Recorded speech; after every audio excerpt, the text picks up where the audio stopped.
નમસ્કાર મિત્રો, આજે આપણે વાત કરવાના છીએ ગરીબ સસરા સાથે બનેલી ઘટના પર। ભાઈ વાહ, અમને તો ગમી ગયા। ઈશાન કુમાર, હવે તમારી વાત કરો, અમે તમને ગમ્યા કે નહીં? આકર કન્સ્ટ્રક્શનના માલિક જગમોહન રાયસુરા આટલું બોલીને ખડખડાટ હસ્યા। ઈશાનને લાગ્યું કે એમની સાથે આખો ડ્રોઈંગ રૂમ પણ હસી પડ્યો। સામાન્ય રીતે વાતચીત કરતી વખતે આપણે વાતના અંતે પૂર્ણવિરામ કે પ્રશ્નાર્થ ચિહ્નનો ઉપયોગ કરતા હોઈએ છીએ। જગમોહન રાયસુરા વાક્યનો અંત હાસ્ય ચિહ્નથી લાવતા હતા। ઈશાન પળે પળે વધુને વધુ નર્વસ થતો જતો હતો। અમદાવાદથી જ્યારે એ છોકરી જોવા માટે મુંબઈ આવી પહોંચ્યો ત્યારે એને સપનામાંય ખ્યાલ નહોતો કે ઈચ્છતા છોકરી નહીં પણ કન્યા રત્ન હશે। અને પછી જેમ જેમ સમય પસાર થતો ગયો તેમ તેમ ઈશાનને સમજાતું ગયું કે જેટલી આ કન્યા રૂપાળી હતી એટલું જ એની પાછળ જોડાયેલું રત્ન મૂલ્યવાન હતું। બંગલો એની દાસ્તાન ખુદ બોલી રહ્યો હતો। છતમાંથી, દિવાલોમાંથી, ફર્શમાંથી વૈભવનો મહાસાગર ઘૂંઘવી રહ્યો હતો। એમ્પ્રોમેન્ટ ઝુમરમાંથી સાક્ષાત વૈભવલક્ષ્મી વરસી રહી હતી તો ફર્શ પરની કોપરમેન્ટ અને ડ્રોઈંગ રૂમના જે ફર્નિચરમાંથી કાળા નાણાંનો હોરિંગ ફૂફાડા મારી રહ્યો હતો। શેઠજી, તમે મને પસંદ કર્યા એ વાત મારા માટે ઈશાનને સમજ પડતી નહોતી કે પોતાની વાતને કઈ રીતે આ કુબેરના કાન સુધી પહોંચાડે। એની આંખોમાં અમદાવાદની એક સામાન્ય સોસાયટીમાં આવેલું એક નાનકડું મકાન તરવરી ઉઠ્યું। એક રૂમ, રસોડું અને ઓસરીનો તૂટ્યો ફૂટ્યો અસબાબ એના મનને ઘેરી વળ્યો। No, don't take it in that sense, you fully deserve it. તમારા જેવો સ્માર્ટ અને હેન્ડસમ જમાઈ આપણી જ્ઞાતિમાંથી અમને બીજો કયો મળવાનો હતો? આ તો ઠીક છે કે ટ્રેનમાંથી ઉતરીને તમે સીધા અમારે ઘેરે આવ્યા, બાકી કોઈ ફિલ્મનું શૂટિંગ ચાલતું હોય ત્યાં મસ્તા જ પહોંચી ગયા હોત તો।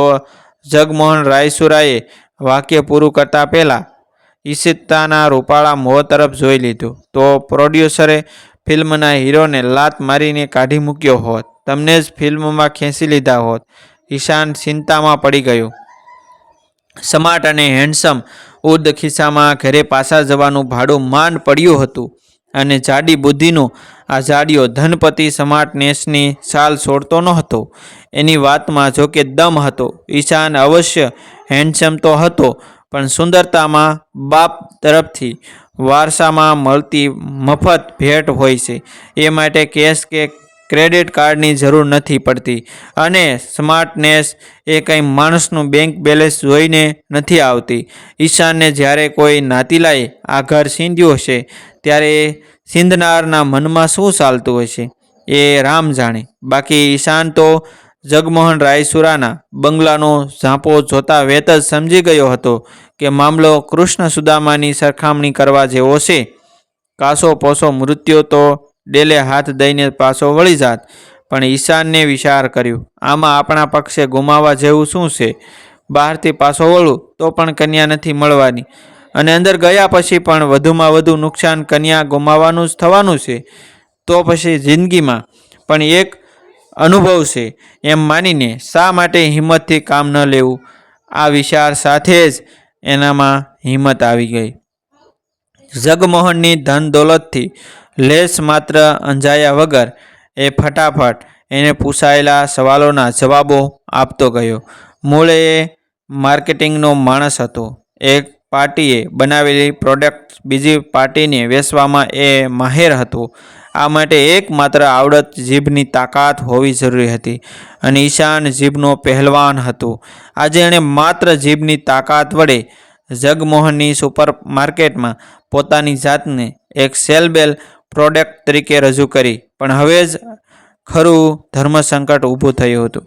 ખરી આર્થિક સ્થિતિનું બયાન રજૂ કર્યા વગર આ સોદામાં પડવું જોખમ ભરેલું હતું।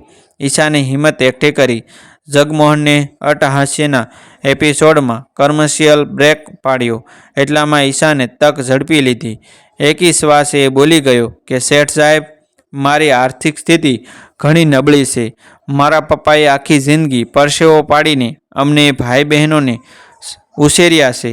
એક સાવ નાનકડું ઘર છે, 3 બહેનો છે, પપ્પા હવે નિવૃત્ત છે, કુટુંબનો તમામ બોજ હવે મારી ઉપર છે. હું રોજ રાત્રે જે કાથીના ખાટલામાં ઊંઘવા માટે પડું છું, એ ખાટલામાં પાથરવા માટે ફાટેલી સાંધેલી ગોદડી સિવાય મારા ઘરમાં બીજું સારું રાસરસીલું નથી. તમારી દીકરી ડનલોપની ગાદી અને રેશમની ચાદરથી ટેવાયેલી હશે. મારા આખા મહિનાની આવકમાં તો એના પરફ્યુમ્સની ખરીદી પણ આવી ફિલ્મી સ્વાદો બોલવાની કશી જ જરૂર નથી. ઈશાન કુમાર, આ જગમોહન રાયસુરા મુંબઈનો મહેસૂર બિલ્ડર ગણાય છે. મને બીજાના માટે મકાનો બાંધતા આવડે છે, તો મારી ખુદની દીકરી માટે શું હું એક ઘર નહીં બનાવી શકું? અને મારી પાસે એટલી બધી બિઝનેસ લાઇસન્સ છે કે હું તો શું, પણ મારા દીકરાઓ પણ એ બધામાં પહોંચી શકતા નથી. જગમોહન પહેલીવાર એક ધારું બોલી રહ્યા હતા. તમે એક કામ કરો, અમદાવાદ છોડીને તમે આપણે ત્યાં આવી જાઓ. ના, તમારે મારા ઘર જમાઈ બનવાની જરૂર નથી. ગોવામાં આપણી માલિકીની એક મોટી હોટલ છે. હું કે મારા બંને દીકરાઓ જિંદગીમાં ક્યારે એ હોટલ સંભાળવા જવાના નથી. તમે લગ્ન કરીને ઈશતા સાથે ગોવામાં પહોંચી જાઓ, હનીમૂન પણ એ જ હોટેલમાં અને ઘર સંસાર પણ ત્યાં જ. પણ મારા મમ્મી પપ્પા અને 3 કુંવારી બહેનો? ઈશાને સ્વાભાવિક સવાલ પૂછ્યો. એમની ચિંતા તમારે નહીં કરવાની. એમની ફિકર મારા માથે. દર મહિને તમારા પપ્પાના સરનામે 5,000નો મની ઓર્ડર હું જાતે કરી દઈશ. તમારી બહેનો પણ આપણે જ સારા ઠેકાણે. જગમોહને શેઠ બોલ્યા જતા હતા અને આખી વાત આઈસ્ક્રીમ ભરેલી સમસીની જેમ ઈશાના મોંની અંદર મૂક્યું જતા હતા. આઈસ્ક્રીમ ઓગળી રહ્યો હતો. એની મીઠાશ અને ઠંડક ઈશાનના દિમાગમાં સુધી પસરી રહી હતી. જુવાન માણસ અને માર્કેટિંગની દુનિયા. ઈશાને લાગ્યું કે શેઠની ઓફર વાજબી હતી. આવી તક ભાગ્યે જ જિંદગીમાં એકાદી વાર મળતી હોય છે. એને જતી કરવાની મૂર્ખામી ન કરાય. હું તૈયાર છું, પણ આખરી જવાબ અમદાવાદ જઈને આપું. મમ્મી પપ્પાને પણ સમજાવવા પડશે ને. હું એમનો એકમાત્ર દીકરો છું. એમને એવું ન લાગવું જોઈએ કે હું પૈસાદાર ઘરની છોકરી માટે એમનાથી દૂર થઈ રહ્યો છું. ઈશાન ઊભો થયો. ઓફકોર્સ તમે દૂર થતા જ નથી. એમને મળવા માટે મહિને 2 મહિને એકાદ વાર અમદાવાદ આંટો મારવા ક્યાં નથી અવાતું અને જવાતું. ગોવામાં એ લોકો આવે તો ઈશિતાના કદાચ ન ફાવે. બાકીની વાત જગમોહન રાસસુરાના હાસ્ય ધોધમાં ઊંડીને ફંગોળાઈ ગઈ. સંબંધની કાશી સિલાઈ પૂરી કરીને ઈશાન નીકળી ગયો. અમદાવાદ આવીને ઘરમાં બધાને વિગતોથી માહિતગાર કર્યા. મમ્મી પપ્પા શાંતિથી દીકરાને સંભાળી રહ્યા. બહેનો ખામોશ થઈ ગઈ. શાંતિથી ભોજન પતાવીને બધા પથારી ભેગા થઈ ગયા. પણ આંખો બંધ કરી દેવાથી કંઈ વિચારો થોડા બંધ થઈ જાય છે. ઈશાનના દિમાગમાં મહાભારત યુદ્ધ જામ્યું હતું. પપ્પા મમ્મીને શી રીતે સમજાવાય? એ લોકોને ગળે આ સોનેરી તકની વાત કેમ કરીને ઉતારવી? સવારે ઉઠીને પણ સવાર સુધી રાહ જોવાની જરૂર ન પડી. અડધી રાતે ઈશાનની બાજુમાં ઈશાનની જેમ જ પડખા ઘસી રહેલા એના પપ્પા બેઠા થયા. હળવાશથી દીકરાના માથે હથેળી મૂકી. બેટા, ઊંઘ નથી આવતી? પપ્પા, તમને પણ? ઈશાન અંધારામાં જ બેઠો થઈ ગયો. હા દીકરા, બાપ શું ને, તારું મન હું નહીં વાંચી શકું, પણ બેટા તું અમારી ચિંતા છોડી દે. તું તારા ભવિષ્યનો વિચાર કર. આવી રૂપાળી વહુ અને આટલો ધનવાન સસરો ગરીબના છોકરાને ક્યાંથી મળવાના? અને અમે તો? અમારી ફિકર તું જરા પણ નહીં કરતો બેટા. અમે તો આજે છીએ અને કાલ નથી, પણ તારી આંખ સામે આખી જિંદગી પડી છે. પપ્પાના વાક્યોમાં સ્વસ્થતા હતી. હા, એ વાક્યોની વચ્ચેના તૂટક તબક્કામાં થોડી ખાંસી હતી, થોડો દમ હતો, થોડી હાફ હતી અને દીકરા પ્રત્યેનો ઢગલાબંધ પ્યાર હતો. અંધારાની વાત અંધારાએ સાંભળી લીધી અને સમજી પણ લીધી.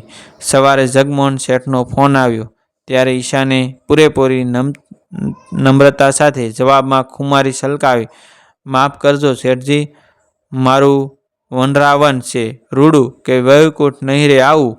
મિત્રો, તમને જો આ વિડીયોમાં પસંદ આવ્યો હોય તો વિડીયોને લાઈક અને તમારા અન્ય સગા સંબંધી મિત્રો સાથે વિડીયોને શેર કરવાનું ભૂલતા નહીં.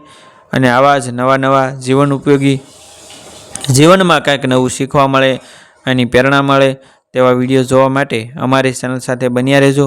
મિત્રો, ગમે એવું વૈભવી જીવન હોય પણ આપણું તે આપણું.